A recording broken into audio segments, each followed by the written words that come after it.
a son who was addicted. It impacted our family. Lost all my friends. So then you question, what did you do wrong? I mean, when your son becomes an addict, which I didn't know, and I beat myself up too long, like, how come I didn't see it? They had told me I had to leave. I took him, got him off on the road and said, get out. I had a secret that I didn't want the world to know. It's very tough. And they're like, what are you doing here with your son? And I'm trying to tell him quickly, this is it, he's gonna get help. You know, they used to come up and check on me in my room to see if I was still breathing. You know, before my sister would go to work, she would open my door up and just to check on me if I was still breathing. And you know, it got to the point where they couldn't even look at me in my eyes anymore because they were devastated. You know, I wasn't their son anymore. I started when I was 12. Started drinking, smoking weed, and then 15, started with the painkillers, and then late 16, early 17, started with heroin, cocaine, and then it got real heavy, and then I started injecting it, and I was off to the races. Everything was going great. My son was going to school, he was successful, he was working, and I did not notice until my daughter came to me. And then my world crashed. Every time I wanted to feel different, every time I wanted to feel smarter, there was a pill for that. When I wanted to socially loosen up, there was a pill for that. I was seven years old. At that age, I hit the street. I spent 6 years under a bridge, living like a pig, I would say. Just didn't care. When I look back at my past, I could see the damage I do to myself. I stopped hanging out with friends. Just wanted to be alone, wanted my drug. Did anything to get my drug, anything. And this has been going on for 3 years now, in and out of treatment since I was 16, went to my first detox at 16. We were, and I still believe we were, a close-knit family. And when this happens, it's sort of, you know, the walls come down and you're sort of divided and there's guilt and what if I could have and should have. And at that point, your family's somewhat falling into pieces. And I was in the car and I don't cry that much, but I was crying in the car. I said I had to do this for him, and it was very strange, you know. Noah's addiction tore me apart, and thus it tore me from my family a bit, because it took a part of me. So I wasn't the whole father or husband any longer, or brother or son. Before I let go, I have to do everything in my power as a father that I can try, and then I'll have to let go. And luckily, we kind of hit bottom at the same time.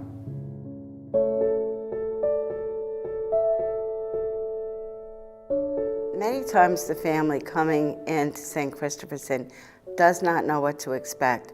They're seeing their loved one for the first time in a very long time. They come here looking for answers. They also come here hoping that they're going to hear apologies or this is it, I'm going to be sober now, I'm going to do this for you. That's not what it's about. What we try to do when we reunite the families is to educate all of them together. They have to know that this is truly a disease.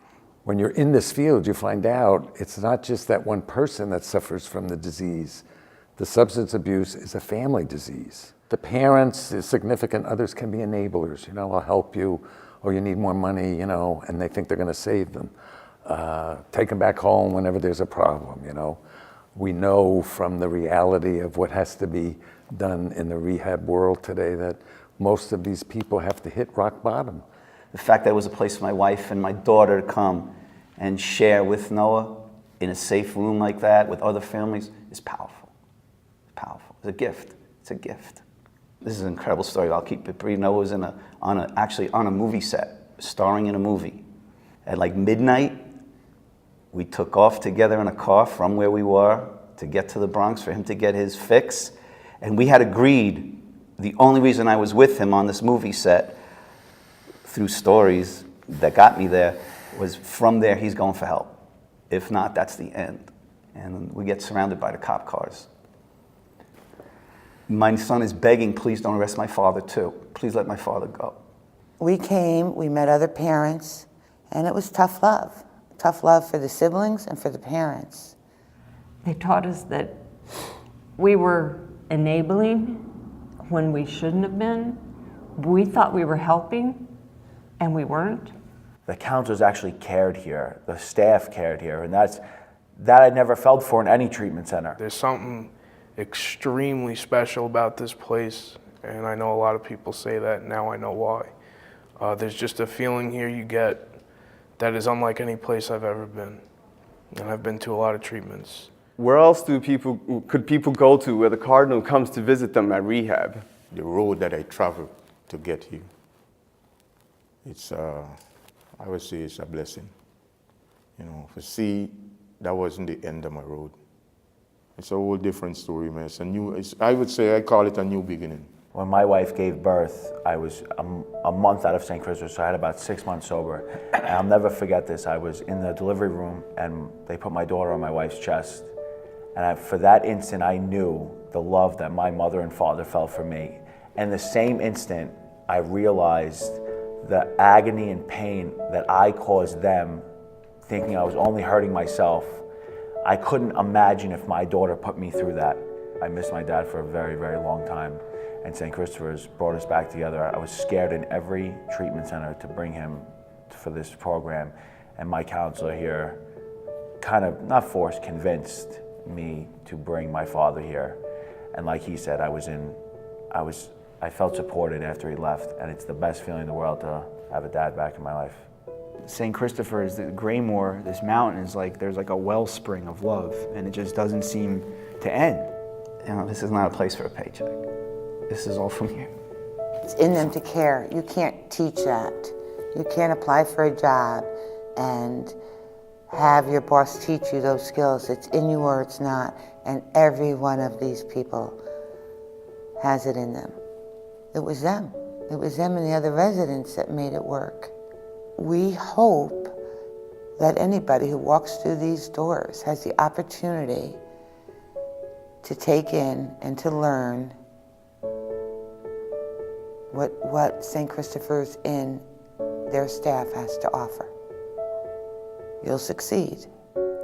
So it's important. We treat the entire family and teach them about the disease so they're ready to take that person back into their lives and live a healthy, sober life for their whole family.